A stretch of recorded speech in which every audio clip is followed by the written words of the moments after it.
Today it is my real pleasure to speak with Erica Ballard. Erica, you are a spiritual teacher, mindfulness facilitator, and mom of two who brings grounded wisdom to the often abstract world of intuition and healing. You are passionate about making spirituality practical and accessible, and you are especially driven to help high achieving women reconnect with their inner guidance and build lives rooted in trust, not hustle. Erica, I'm delighted to have you with me today. Thank you so much for having me. I really appreciate it. Erica, I'm looking forward to exploring with you today, among other things, but how to tap into our inner guidance, that is the intuition or the inner guidance, and perhaps even more importantly, how to trust that guidance when we receive it. So before we go there, tell us, I read your story, and there is a moment when you got fired from your job while you were in maternity leave, and you described that moment as spiritual turning point. So I want you to take us back there. And my question is, what did that experience reveal for you? And was there anything that was stripped away by this? The term spiritual turning point is very, very interesting. Yeah, so I had the pleasure of being fired on maternity leave. And what was interesting for me was, and the reason I described it as a spiritual turning point, is it was my second kid. For anyone who's ever had a baby, you know that those first 3 to 4 months are exhausting. And I would make the argument they're even more exhausting when you have a second kid who doesn't care that you have another kid. You know what I mean? So I was really, really tired and exhausted and all the sleep deprived, all the things, but I was the happiest I had ever been. There was something in me that was like, this is great. I'm going to move on my own schedule. Prioritized and picked up readings. I meditated every day without fail, no matter what time I came up. I wasn't pushing myself. I wasn't running. And I was like, wow, oh my God, I'm so happy right now. This is almost concerning, right? Because I didn't expect to feel this great, which was the direct contrast of how I was feeling at my job at the time. And so when I got fired, I was not happy. I can be very honest about that. But there was something in me that just knew that the only way to continue to feel how I was feeling involved me not being there. And so I didn't see this, and this was really big for me, as this like hurdle or obstacle to overcome. It was something that happened and I could accept it. I didn't fight it. I didn't go immediately into problem solving. I got to do this, and then my positive mind. And then I was just like, oh, this happened. And from there, I was able to take the space to watch my actions, watch my thoughts, watch my words, watch all these things unfold, and then watch how I was provided for in ways that I could not have even expected. And got to experience so much. And so the reason I say it's a turning point is because instead of my solver mind turning on and saying, gotta go, oh man, go apply, do this, I just said, okay, so what's next? And that allowed me to see that all the stuff that I'd been doing was working. And it allowed to show me where my work still needed to be. And now I'm here talking to you about it. And so it seems it worked out okay. But in a fire, right? Like in a fire, it turned out okay. And so that's why I describe it as such. I was able to really walk my talk in a way I didn't expect to be able to. That's fascinating. But I want to stay a bit longer. You said that rather than going into problem solving mode, and as many of us would in a case like this, you accepted it. That's what you said. So did you find that easy? Did you find that difficult to accept it? Was it a natural thing to accept it? And is there perhaps something for someone listening that maybe acceptance does not come so easily to them? Any pointers?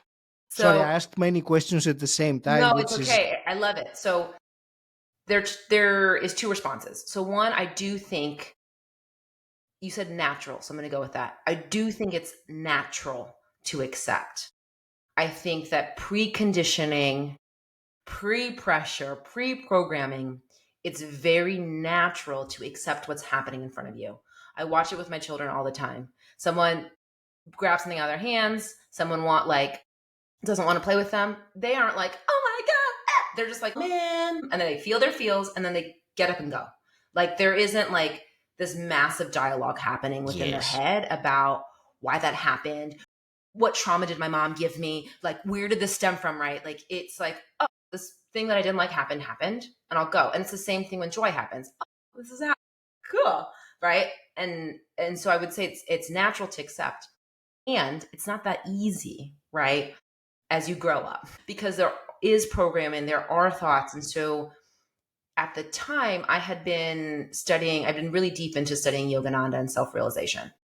And so I've meditated a lot previously, but I was on really long meditations and I was really super chill because I wasn't rushing or forcing. And so it was a lot easier in that state because that's a more natural state, right? To accept it.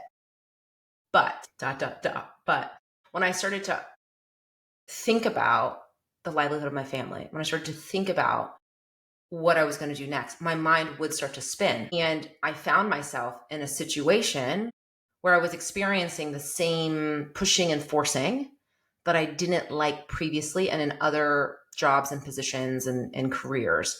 And so I had to watch that and start to peel apart why it was happening and the reasons why I continued to let it happen. Because my belief is that we call in experiences. I don't think like the universe is testing us. I don't think there's like this massive punishment that happens. This is me. What I think is we have experiences because we want to have different experiences. And so the contrast exists to move us in the direction that we want to go. So I do believe it's natural. And I believe that because we have been a spirit having a very human experience, it's really difficult to shut down your mind when you believe money, prestige, achievement gets you happiness, joy, safety, etc. That's great. And tell me, the second part of my question was someone who has a little bit of trouble with accepting. There is more resistance, shall we say. Is there something perhaps practical or something that one can do to cultivate that tendency for acceptance? The natural, I agree with you that it is natural, but many of us have lost this natural ability.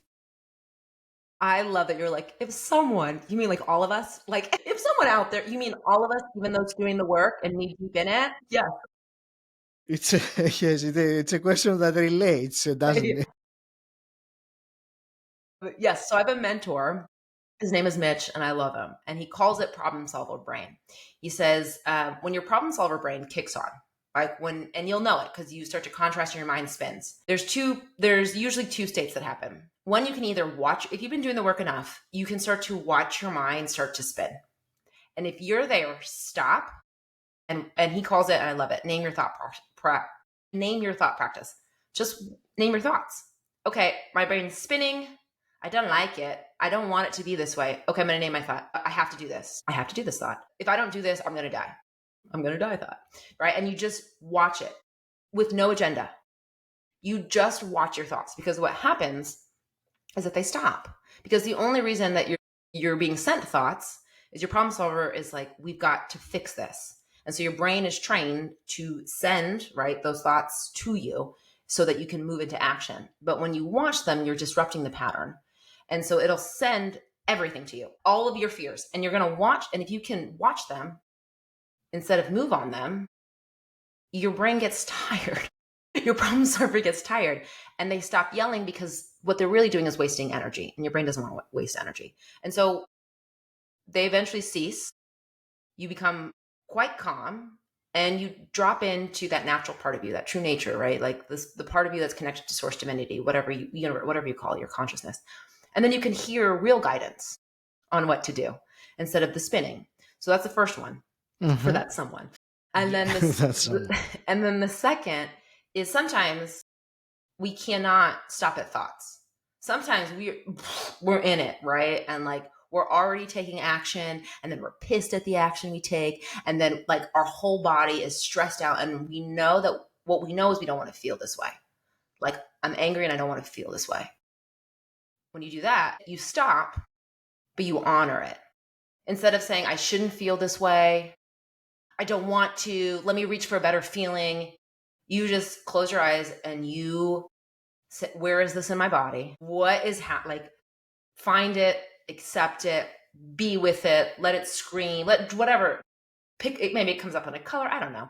Like, just be with it and let it all out. And then you're going to get to your name your thought practice. Like, as soon as you feel it, right? And like, you don't let it overtake you, you're going to get then eventually to the name your thought, where you're going to start to see the stuff.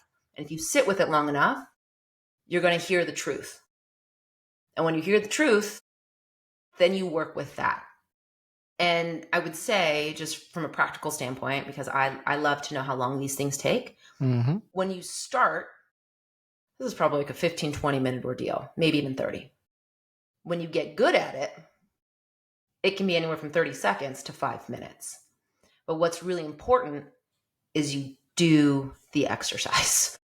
Because the only way to get good at it is to do it. And I tell my clients, like, what's 20 minutes for the rest of your day? The practicing self-awareness and being in the present moment in order to realize and stop and honor whatever is happening, that is an ongoing practice, to cultivate this ability. I will use the term ability to be able to observe all that. Thank you for this. It's useful. Erica, I would like to go back to the intuition, our internal guidance. Many people, and again, maybe what you said earlier might also apply, that every single one of us, but I will let me say, many people cannot easily distinguish between the voice of intuition, if I can use the phrase voice, and the ego mind, or our rational mind, or anything that is completely the opposite of it. I would like to hear your thoughts about perhaps the major difference between those two, so one can be able to discern when there is a difficulty to do that. Yeah, that's a really good question. And here's my answer, because I have one, is the part of you that knows, your intuition, your inner being, the God within, whatever you call it. It's always love. The step might be hard, right? It might be setting a boundary, right? It might be saying something you don't want to say. It might be doing something scary. But the feeling behind it is love. And when you think about the aftermath, it's joy and peace, right? And free. That's how you know it's your intuition. You know it's your ego. That's the word I'll use, right? You know it's your ego or your practical mind when there's fear behind it and there's shoulds. So when you're like, I got to do this because, or if I don't do this, this will happen, right? That's your ego. And when you are able to hear, it's subtle though, right? Like, because it can feel really subtle. But when you start to play with it, sit with it and hear it, which is why those name your thought practices and the like body practices really helpful, is you'll start to really understand what they sound like and feel like when you do it. But yeah, at the root, one's loving, and at the end of it, you'll feel free and joyful. The other is a should, and it's fearful. Really, really fearful. I like that. That is very practical and very actually easy to discern. So that's exactly what I was looking for. So thanks for for this, Erica. There is one more category of people. Actually, I have another one in my mind, but let's cover everyone since they're coming up in my mind. Let's ask something for everyone. And the person that comes to mind now is someone who feels disconnected from their, spiritual guidance or their higher self.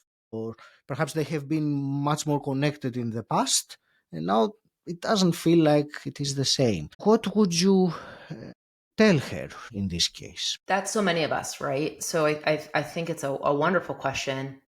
And I would say it's like a muscle. You build it. And I know it sounds like the hard part about what I share sometimes is it's so simple. Like, duh, it's a muscle. You're disconnected. Well, you got to go, you got to go build it. But what that looks like isn't how doers, I'll say that, high achievers and doers typically try to go about. I'm going to sit in a 20-minute meditation and I'm going to hear it. And it's like, you're here because that's what you have been doing. And what we need from you is to spend a minute or two a day just trying to hear it. And not even trying, just saying, I'm talking to it and I'm going to do my best. And the other piece I would say is to set the intention. If you really want to hear it, set the intention. Okay, inner being. Okay, consciousness. Okay, God, show up. Help me hear it. Make it clear, because I feel very disconnected. And sometimes that comes in as a sign, sometimes it comes in as a knowing, and you're going to start to be able to pull this out. Some people hear things, some people see things, but you ask for help from the part of you that you want to connect with. Hmm? And then the other piece is you get to know it, but not in a bulldozing way. So this makes me really uncomfortable. Accept that you don't love it initially, and then build it, because it's like, you talk about the nervous system, right? It's like you've got to build the capacity for it. If it's uncomfortable, you can't push past it, because when you try to push past your trauma, we all know what happens. And it's the same thing. Like, don't take the route that's got you feeling awful Huh? and apply it to something that's supposed to make you feel good and then expect it to make you feel good. Like a minute or two a day, set the intention, and then watch it build, because this part of you wants to be known. It just needs the space. Thank you. Since you mentioned the high achievers earlier, let's discuss about them also. What I would like in particular, the element that I would like to see the connection with, is for a high achiever that their main focus or his main focus is either advancing in career or perhaps even more transition in career, where it is very common with people who listen to my podcast.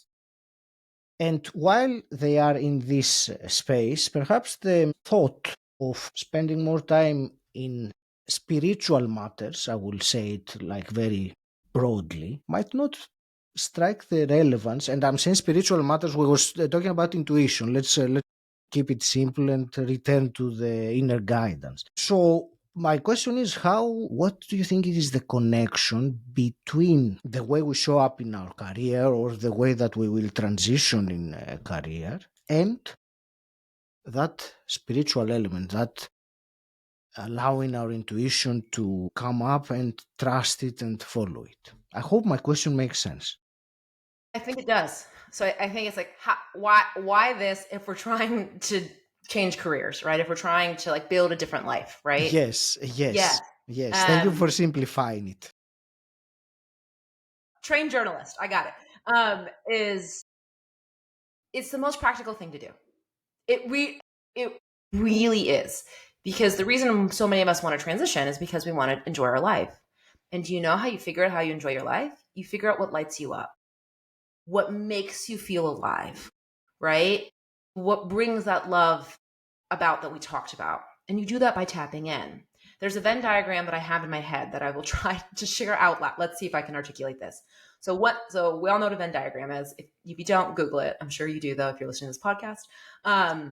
So in one circle is ambition, right? And then in the other circle is enjoying your life. Most of us live in the ambition circle, but we want to live in between. We want to know how to be ambitious and enjoy our lives. That's the goal. But we keep thinking that our job, that our career is going to bring us enjoyment. Mm. And that's where we get in trouble, because X doesn't always equal Y, right?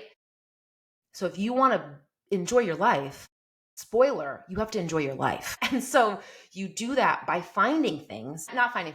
remembering what lights you up. So did you like to go outside into nature?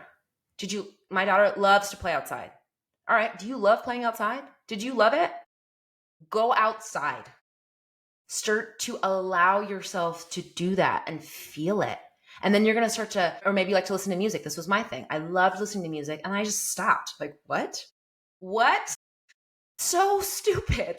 Truly, I can look back at myself with so much love and be like, that was dumb, right? Go listen to music. Go to a concert, because what it's going to do is it's going to light you up. You're going to say, oh, this feels good. And when you start to do that, you're like, oh my gosh, I'm starting to enjoy my life. This is what it feels like to enjoy my life. This is the feeling of love. Oh, this is the feeling of happiness. When I'm going to my job, when I'm going to go after ambition, I want to feel this way. I want it to feel like this. But you have to learn how that feels. And so many of us, we keep jumping from job to job to job, right? Thinking we're going to learn how to feel that way. But I'm like, but sis, or guy, or they, right? You're the common denominator of not feeling good. So that means that you have to learn how to feel that way. And when you do that, when you get the feeling, when you learn how to hold it, then you can use it to pull you forward instead of constantly chasing it. Does that make sense? It does make sense, of course. It makes sense when you allow into your. I will use my own understanding of what you said. You will allow your own perception to expand to such an extent so that this can happen. Lights you up, you said, and enjoy your life. I was thinking, and I will ask that because it came up when you were saying that with the Venn diagram and the two circles.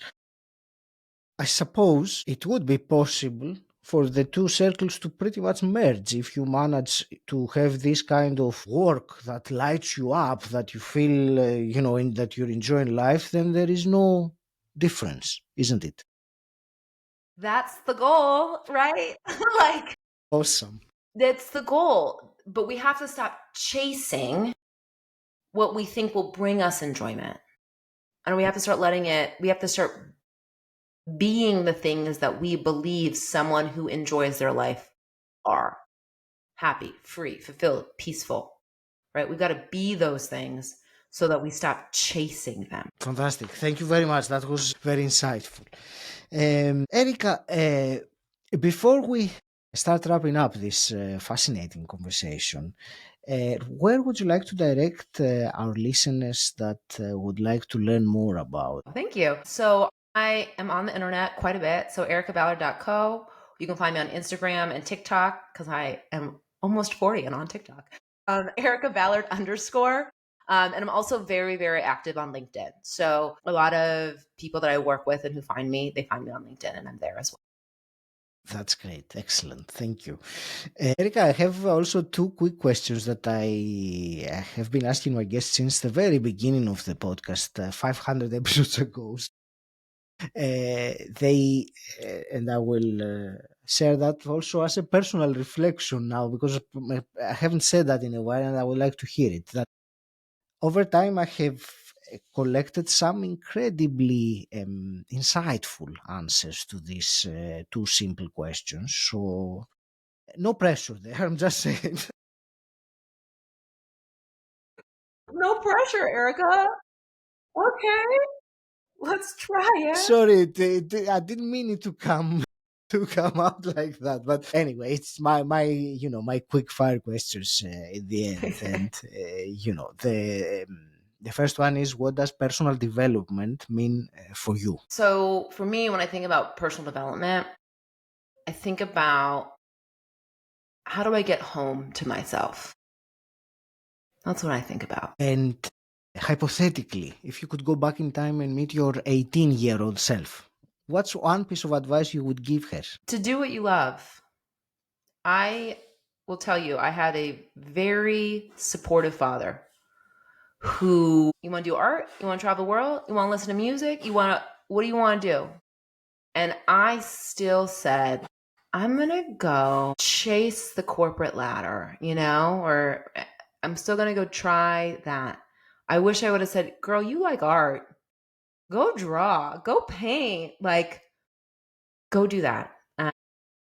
That's what I wish I would have told. Eric, I want to thank you very much for this conversation, and I will share now that those intentions that you had said earlier and I agreed on, I believe they have been fulfilled absolutely. So thank you very much. I want to wish you all the very best with your life, your family, and your mission. And I will leave it to you for your parting wisdom to our listener of this conversation. I'm like, again, no pressure. Have a great life. Tell us what you want us to know. I would say, the thing that came through is trust love. Trust it. It'll get you really far if you do.